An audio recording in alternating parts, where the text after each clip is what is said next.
여러분 안녕하십니까? 쩐데리TV의 쩐데리입니다. 구독, 좋아요, 알람 설정까지 부탁드리겠습니다. 오늘 한국은행 총재 이준열 총재님이시죠. 장중에 연내의 금리 인상에 대한 예고를 하셨습니다. 뭐 늦지 않은 시점에 하겠다 이런 언급을 좀 하셨고요. 보시면 올해 그죠? 2021년 하반기가 되겠네요. 그때 좀 맞춰서 기준금리 인상을 좀 예고를 하셨습니다. 전일에 어제 파월 의장이 미국 하원 코로나19 위기 특별위원회에 출석해서 인플레이션이 시작할 것 때문에 금리 인상을 선제적으로 좀 이렇게 빨리 시도하지는 않을 것이다 라는 것과 조금은 배치되는 흐름입니다. 그죠? 우선은 파월 의장의 비둘기파적인 소위 말하는 그 발언에 전체적으로 시장이 좀 반등을 좀 해주면서 괜찮게 흐름을 가져갔었는데, 오늘 이제 한국은행의 이주열 총재께서 말씀하신 것을 들어보면 아마도 이제 연내 기준금리에 대한 부분들이 좀 예상이 됩니다. 늦지 않은 시점이라고 하는 것을 보니까요. 계속 말씀을 드리지만 이제 주식 오래 하신 분들 그게 아니더라도 조금 이 재테크라든지 여러 가지 이 경제적인 전반적인 거에 관심 있으신 분들이라면 금리를 인상시킨다라는 것 자체가 이미 상당 부분 주식이라든지 코인이라든지 이런 투자형 조금은 위험성 자산에 대한 선호도를 낮출 수밖에 없습니다.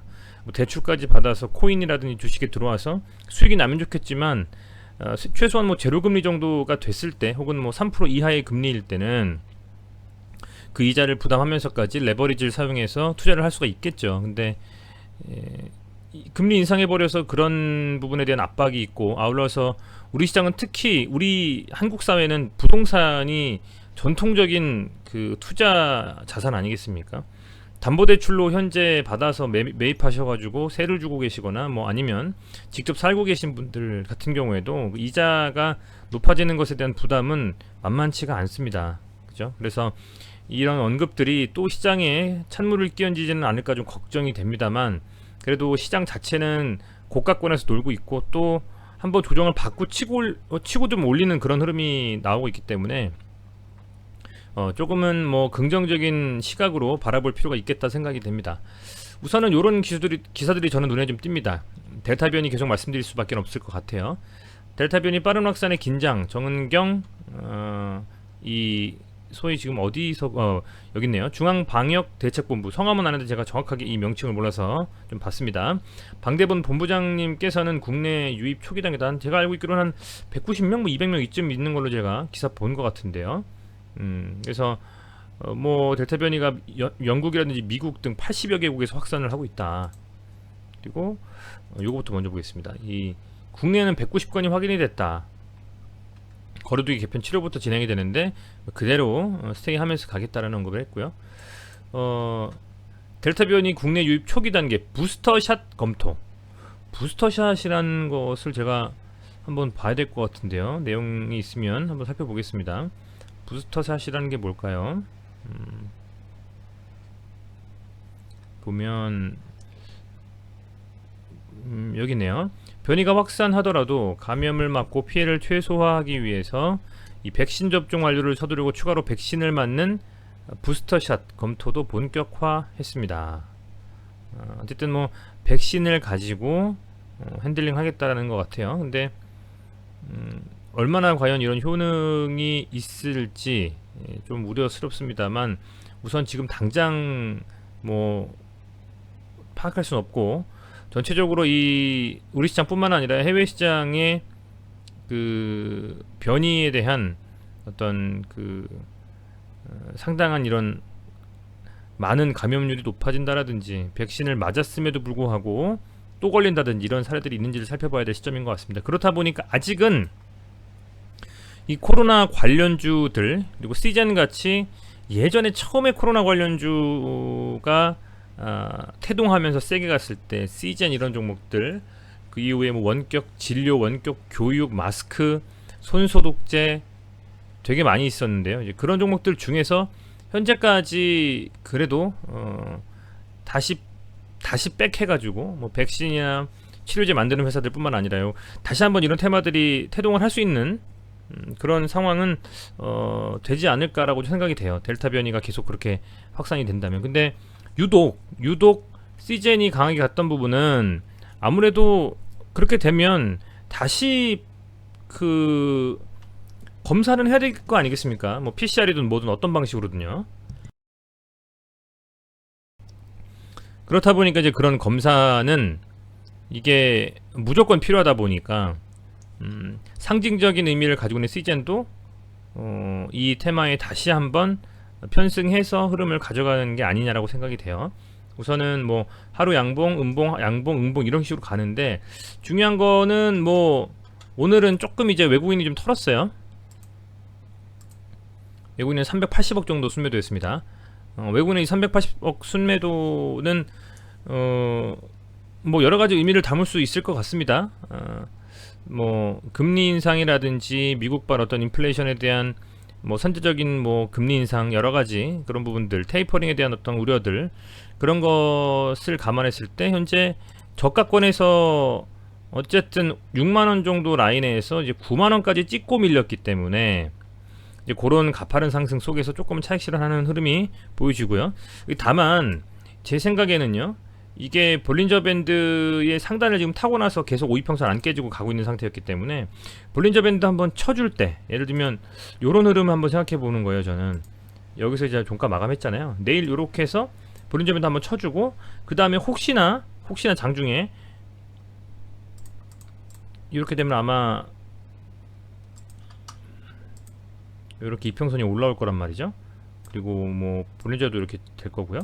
그럼 여기서 이제 그냥 뭐 제 뇌피셜입니다만 음봉 하나 더 맞고 이평선 지지되는 거 보면서 그 다음날에는 5이평선 찍고 이렇게 반등해주는 뭐 이런 흐름이 나올 수도 있고요. 그렇게 돼서 이 음봉을 삼키는 양봉이 나오면 다시 한번 이 소위 말하는 중장기 이평선인 300이평선 돌파 시도를 할 것이라고 보고요. 그게 아니고 만에 하나 이제 밀려버려 가지고 한번 쭉 빠지는 흐름이 나와서 다시 이 5이평선을 내일 음봉으로 좀 터치하는 흐름이 나온다면 확실하게 좀 지지가 되는지 보고 나서 흐름을 좀 파악할 수가 있을 것 같습니다. 근데 지금 어쨌든 뭐 이 다시 한번 지워보고 보겠습니다. 보시면 양봉일 때는 정석적으로 거래량이 좀 이렇게 거래량이 터지면서 양봉이 나왔고요. 음봉일 때는 좀 거래량이 죽는다라는 거는 그만큼 매도에 대한 물량들이 좀 적다라는 거죠. 거래량이 또 터지면서 양봉을 만들어냈고, 오늘 이 음봉이 몸통을 훼손을 하진 않았어요. 그죠? 몸통을 훼손하지 않은 음봉이 나왔다. 그죠? 이 음봉은 어쨌든 뭐 외국인들의 매도가 일부 반영된 결과라고 보는데, 이때 이렇게 진입했던 이런 많은 자금들은 그리 많이 빠져나가진 않은 상태라고 보여집니다. 그래서 아마 시장 상황을 보면서 흐름을 가져갈 것 같아요. 이런 식으로 가다가 한번 다시 뭐 내일 정도, 하루 정도는 뭐 빠져서 금요일이다 보니까 살짝 볼린저 밴드 상단을 쳐주거나 그런 흐름은 나올 수가 있겠지만, 그럼에도 불구하고 주말간의 델타 변이에 대한 악재 계속적으로 심해진다, 이런 소식이 이 시장을 통해서, 미디어를 통해서 나온다면 그렇게 쉽게 요 정도 반등으로 죽을 것 같진 않아요. 저는 죽을 것 같진 않고, 이 거래량을 뭐 본다면 이 정도 거래량이면 그래도 적은 거래량은 아니거든요. 지난번에 여기서 한번 거래량 터트리고 나서 10만원까지 11만원까지 갔었던 것을 감안하면 이 정도 거래량으로 현재 나름 그 손바뀜이 좀 일어나면서 가고 있기 때문에, 원래 여기 자리에서는 제가 말씀을 드렸지만 300이평선에서 이렇게 한 번쯤 부침을 받을 수밖에 없죠. 어쨌든 이 이평선 돌파할 때나 매물대가 많이 쌓이는 곳을 다시 아래에서 돌아올 때는 매물을 좀 소화하면서 던지는 매도 물량, 아래쪽에서 잡아서 이 정도 수익 보고 팔려고 하는 물량들 뿐만 아니라 윗구간에서 이 정도가 되면 그냥 손절해야지, 본전왔으니 팔아야지 하는 그런 물량들도 같이 소화하면서 가야 되기 때문에 그만큼 자금이 많이 필요하고 힘이 세야 됩니다. 근데 그럼에도 불구하고 오늘 뭐 어쨌든 0.47% 상승했어요. 그렇다라는 거는 이 정도면 뭐 나이스한 거죠. 좀 더 지켜봐야 되겠다. 지금 지레 겁먹고 내려앉기에는 좀 아쉬운 자리다라는 생각이 듭니다. 이 자리는 굳이 뭐 시즌이나 시장 상황이 아니었어도 여기서도 지금 지지 라인이 됐었던 거고, 그렇다 보니까 여기서는 어쨌든 저항이 되는데 302평선도 껴있고 이렇다 보니까 어차피 이렇게 보나 저렇게 보나 여기서 한번 눌리고 갔어야 될 자리입니다. 그렇다 보니까 그런 부분들 감안하셔가지고 판단하셨으면 좋겠고, 매동도 뭐 외국인과 기관이 다 매도 치고 뭐 이런 흐름도 아니잖아요. 보시면 외국인은 좀 매도를 했지만 기관은 이렇게 사주면서 뭐 흐름을 괜찮게 가져갔습니다. 저는 그렇게 봐요. 그래서 이 정도 흐름이라면 충분히 이 기관의 수급만을 좀 믿고 가보면 어떨까, 이런 생각도 좀 해봅니다.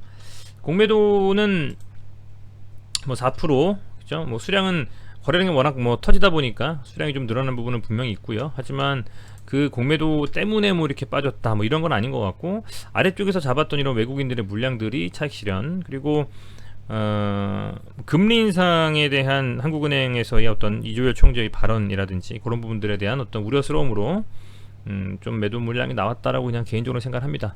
하지만 이 자리에서 만약에 돌파해주면서 이 98,000원이라는 이 자리를 만약에 돌파를 강하게 좀 해준다면 그때는 한번 해볼 만한, 한 번쯤 진짜 존버를 해보면서 버텨볼 만한 자리가 오지 않겠나라고 좀 생각이 됩니다. 과연 어디까지 이번 상승이 이어질지 계속 리뷰하면서 시즌에 대해서는 특히 관심이 많으시기 때문에 영상을 좀 자주 찍어서 올리도록 하겠습니다. 네, 여러분들, 그리고 영상 보시면서 도움이 많이 되셨다면 저희 쩐데리TV는 현재 유한타 고객과 유한타 증권과 제휴를 맺어서 그 운영을 하고 있습니다. 뭐 돈이 들고 무료 뭘 가입하시고 이러라는 말씀은 아니고요. 쩐데리TV로 제휴 등록 요청을 하시면 기존에 계정에 가지고 계신 분들 같은 경우 1588-2600 이렇게 콜센터 전화하시면 제휴 변경 등록 요청이 됩니다. 그리고 이 유한타증권 계좌가 없으신 분들은요, 이렇게 스마트 계좌 앱 설치하기를 통해서 개설 확인 쭉 보시면 크게 어렵진 않습니다. 앱스토어에서 유한타 스마트 검색하시면 이렇게 스마트 증권 계좌 개설이 있는데요. 계좌 개설하시고 말미에 개설 확인해서 이렇게 계좌 유추 정보 등록하기가 있습니다. 클릭해 주시고 저희 콘텐츠로 쩐데리 조회해서 등록해 주시면 제휴 등록이 되고요. 제휴를 해주신 분들은 이렇게 뭐 시장 분석 차트라든지 전문 분석 차트 이렇게 다 공유를 해드립니다. 이게 보면 이 모드 이게 그 유한타 증권 트레이더 어플인데요. 그 HTS인데요. 여기서 보시면 이렇게 제휴 전문가라는 코드가 있어요. 여기 코드에서 고트레인이라는 코드에서 세 가지 요걸 활용하실 수가 있거든요. 그래서 그게 아마 제휴하신 분들한테는 따로 좀 추가로 좀 제공되는, 무료로 제공해드리는 거니까요. 영상이 도움이 되셨다면 그 응원해주시는 차원에서 이렇게 유한타증권 계좌 개설 통해서 쩐데리 제휴 등록을 꼭 좀 부탁드리겠습니다. 예, 다시 한번 시청해주셔서 감사드리고요. 오늘도 고생 많으셨습니다. 내일 시장도 좀 긍정적인 시장이 됐으면 좋겠네요. 시즌 부디 그동안 고생하셨던 만큼 좀 강하게 시세가 한번 나와서 10만원 돌파를 빨리 만들어내는 흐름을 기대해 보겠습니다. 네, 고맙습니다.